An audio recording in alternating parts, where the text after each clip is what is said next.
Welkom bij Om Magazine. In deze uitzending besteden we aandacht aan de volgende onderwerpen. Het concert van Hariprasad Chaurasia, schending van mensenrechten in Maleisië, Art of Living, debat over de Arya Samaj, maar we beginnen met de documentaire Nero's Guests. Tijdens het Movies That Matter Festival in Den Haag werd de documentaire Nero's Guests vertoond. Deze documentaire gaat over boeren in India die vanwege schrijnende armoede zelfmoord plegen. In Nero's Guests zien we journalist en mensenrechtenactivist Palago Saina. Hij trekt zich het lot aan van de arme boeren en publiceert verhalen van de slachtoffers in dagblad The Hindu.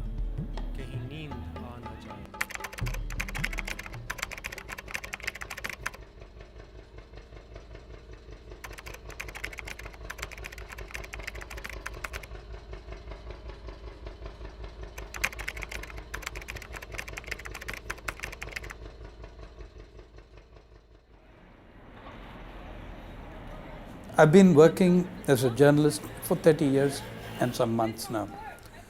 Out of that, about 17 years is full-time rural reporting. I spend 270 to 300 days a year in the villages in very poor regions.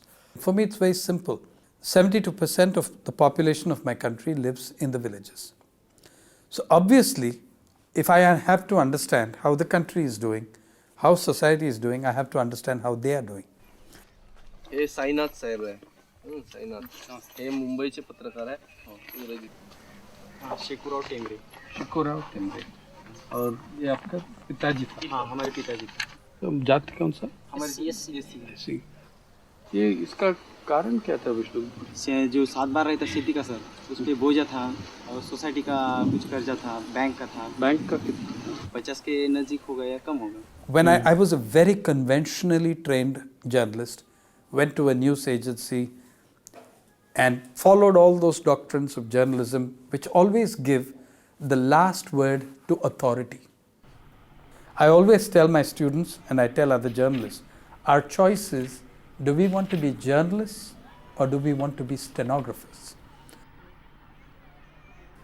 I was trying to tell the story too much rather than let people tell their story. I went back and did it the other way. Living with the communities that I was writing about.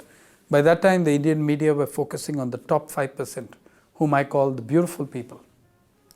So I decided I would talk about the other 5%, the other beautiful people, the bottom 5%. सुरुवातीला तर आमचा विश्वासच नव्हता बसला की बाबा असे करतील म्हणून आमचे. म्हणजे खूप अशा परिस्थिती येऊन गेलेल्या आहेत आमच्यावर, पण भावांनी असं कधीच म्हणजे असं कधीच असा विषय पण काढला नाही, कधीच काही केलं नाही, पण असं अचानकच केलं भावांनी. काय होतं म्हणजे जे तू परिस्थिती सांगते ती? आमचं तर पूर्ण शेतीवरच होतं आणि म्हणजे शेती व्यतिरिक्त आणखी दुसरं काहीच नव्हतं. त्याच्यामुळे मग शेतीमध्ये जर काही नाही आलं तर मग तसं बाकीच्या याच्यावर तर परिणाम होतच ना. The film looks at the issue of inequality through my own work and through my work on the farm crisis, on the agrarian crisis in India, which has claimed nearly 250,000 human lives in suicide since 1995. In fact, new figures have come out after the making of the film. Now, the maker of the film, Deepa Bhatia, is a very successful Bollywood filmmaker who got disturbed by reading my reports on the suicides. The title is taken from an essay I wrote quite some time ago on the concept of Nero's Guests. That essay was about the extraordinary inequality that's growing in most societies and the mindset it brings towards other people. Yes, Yamaha.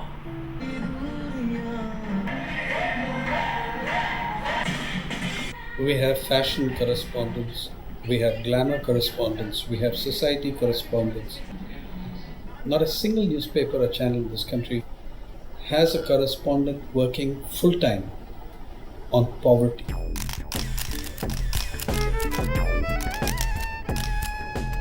The Lakme India Fashion Week was functioning in Mumbai, and you had 512 accredited correspondents covering the event. At the Lakme Fashion Week that year, the girls were displaying cotton gum in Mumbai. 1 hour's flight away in Vidarbha, the men and women who grew that cotton were taking their own lives at the rate of 6 to 8 each day. हम किसान हो गए, हमने कौन सा पाप किया? हम पर कोई ख्याल नहीं दे, कुछ भी कोई हमारा ध्यान नहीं देते, कोई हमारी हाथ नहीं सुनते, कुछ ना कुछ आपको करना होगा, नहीं तो ये आत्महत्या होने वाली है. The economic policies that have been dominating this world, not just India, for the last 30 years, India for the last 20 years, are extremely anti-poor. Okay?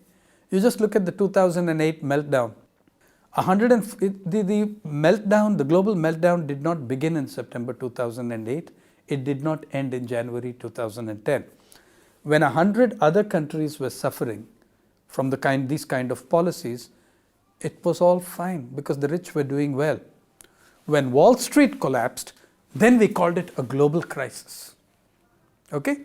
When the guys in the suits, when the shit hit the fan for them, then it's a crisis. When poor people starve and die, that's not a crisis, that's normal. Such a poor family, they cannot afford anything. Pisgam village. Suicide for the same harassment by money lenders, agriculture too expensive, no credit from the income crash. That's his young wife, unable to feed his family. His life.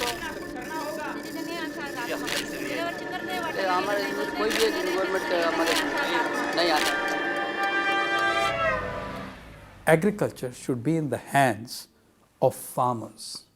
Second, they need to de-link from the high cost, high chemical models of agriculture. Now that is as important whether it's Netherlands or France or India. And what is supremely important to my mind is getting corporations out of agriculture. In fact, getting corporations out of your life. Because it's the corporate control of agriculture that has brought about this crisis.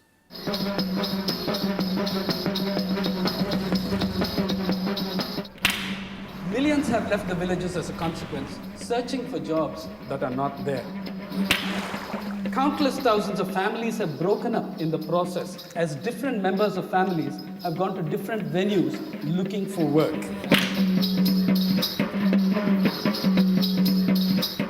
In the last 15 years, the fastest growing sector in this country is not IT, it's not software, it's inequality. It has grown faster than at any time in our history since the time of the colonial Raj. I think the film has its message. I'll leave it to them to figure out who Nero's guests are.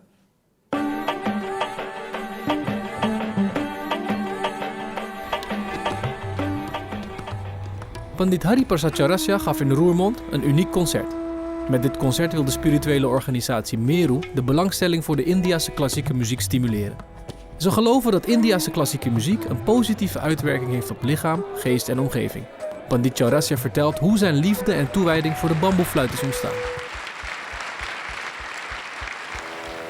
We are really honored to be here with you this evening to make music beautiful.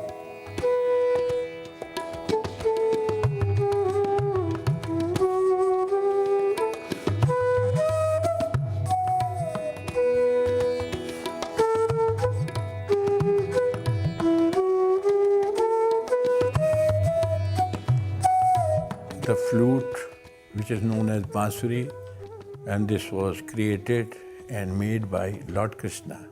So that's why this instrument has become devotional, purely devotional.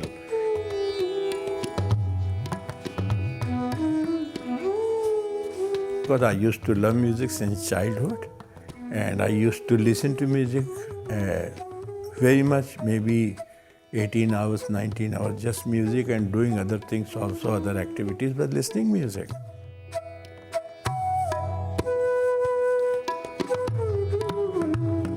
At that time, when I was child, people, they used to have a misunderstanding about this profession of music, because they said, my father used to say, are you going to beg?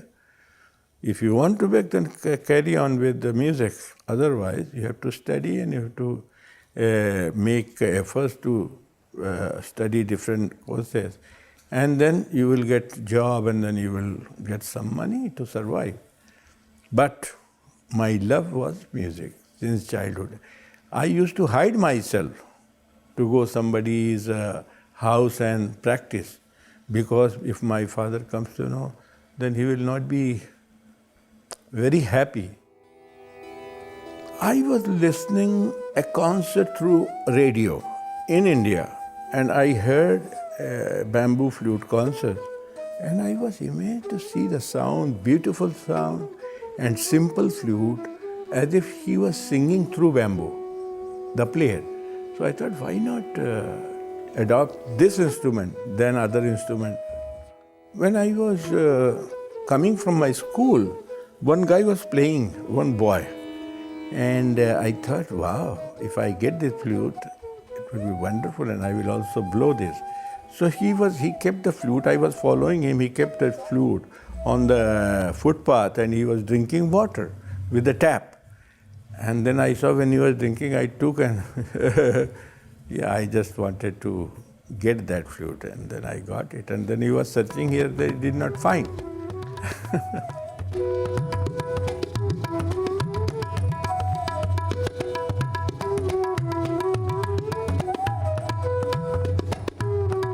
Indian classical music is the root of any kind of music, whether it's folk, whether it's thumri, whether it's chaiti, whether it's kajari or ghazal or filmy music.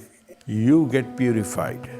Your mind, your soul get purified when you listen, and when you start enjoying, you don't have any kind of problem in your mind, and you just try to get the beautiful sound of musician, and you try to concentrate, and sometimes you are really devoted and dedicated to the sound.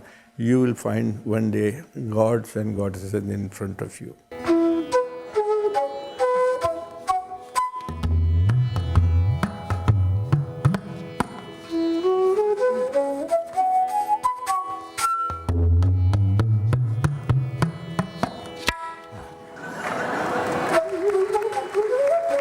Tonight I am going to play. In between the listeners and myself, there will be some power. And if the power gets happy, then I will get happy, and I will get full of musical thoughts. And the people who are enjoying music, the listeners, they will also enjoy very much. The younger generation, they should listen to Indian classical music. And one day you will find their imagination, their research, their soul, their body purified with the music.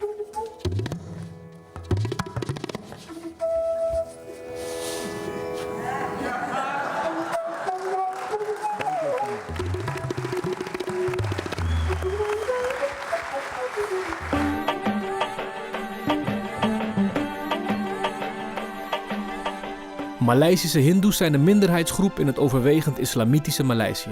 Vanwege hun andere geloofsovertuiging worden ze gediscrimineerd. De regering van Maleisië doet weinig om het geweld tegen Hindoes te stoppen. In de hoop dat Nederland internationale druk kan uitoefenen op de Maleisische regering, bezoekt organisatie Hindraf een commissie van de Tweede Kamer. I'm here actually to raise awareness of the gross violation of human rights in Malaysia. I believe the Dutch government is a very democratic government which believes in universal principles of democracy, and I believe that many perceive Malaysia as a moderate Muslim country, progressive Muslim country. I think it is not true, and I think if they are made aware of the gross violations of human rights in Malaysia, they would obviously not be willing to be a trading partner with Malaysia. Were you from origin from Malaysia? Yeah, I'm a fourth generation born Malaysian Indian, and we were brought in as indentured laborers into Malaya about 200 years ago. And we are currently living in Malaysia as Malaysian citizens, but unfortunately we are not treated as equal citizens in Malaysia. We are discriminated in various areas, right from freedom of religion. Many of Indians and Hindus, born Hindus, are forcibly converted. Many are forced to convert if they want jobs in government departments, if they want scholarships, etc. And thousands of our temples have been demolished over the last 54 years since independence. We estimate about 10,000 temples have been demolished so far, and there are remaining 23,000 Hindu temples that are at risk. And the government is deliberately not issuing land titles to these places of worships. Our children do well in education. They are not given scholarships. The Malay Muslims get majority of the places. 90% of university places are allocated for the majority Malay Muslims. The country's budget for education goes to Malays. In terms of economic upliftment programs, the country spends billions and billions of dollars annually to uplift one particular race, that is the majority Malay Muslim race. But none of these economic programs benefit the Indians and other minorities in Malaysia. So we are the most vulnerable, the Indians are the most vulnerable, because we are from the labor and from the poor and underclass people, and we need the economic programs the most, and we are affected. And as a result of which, despite being in Malaysia for the last 200 years, and we have contributed largely to the country's economy, we remain a poor and underclass society.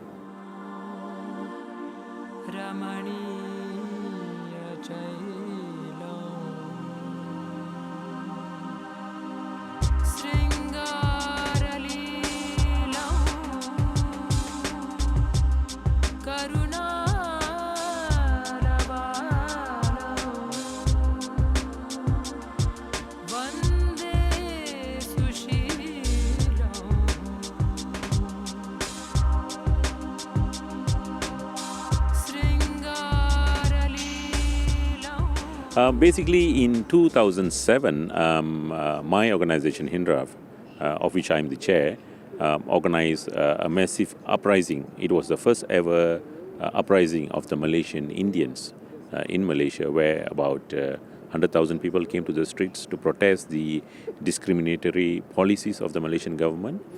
And as a result of which the government was very upset, simply because the Indian community have always been a very subdued, a very passive community, and they've never opposed the Malaysian government, and they felt that I have been able to rally the Indian community against the Malaysian Muslim government. For the human rights work that I've been doing for the last 5 years, the Malaysian government is obviously not happy with my work, and when I was traveling to Geneva for a meeting and returning to London, the Malaysian government had revoked my passport, and I was de facto made stateless, and I was stranded in England, and I've now been granted asylum, political asylum in Britain. On behalf of our Committee on Foreign Affairs, I want to thank you for coming to our Parliament, giving us your confidence and sharing your worries with us.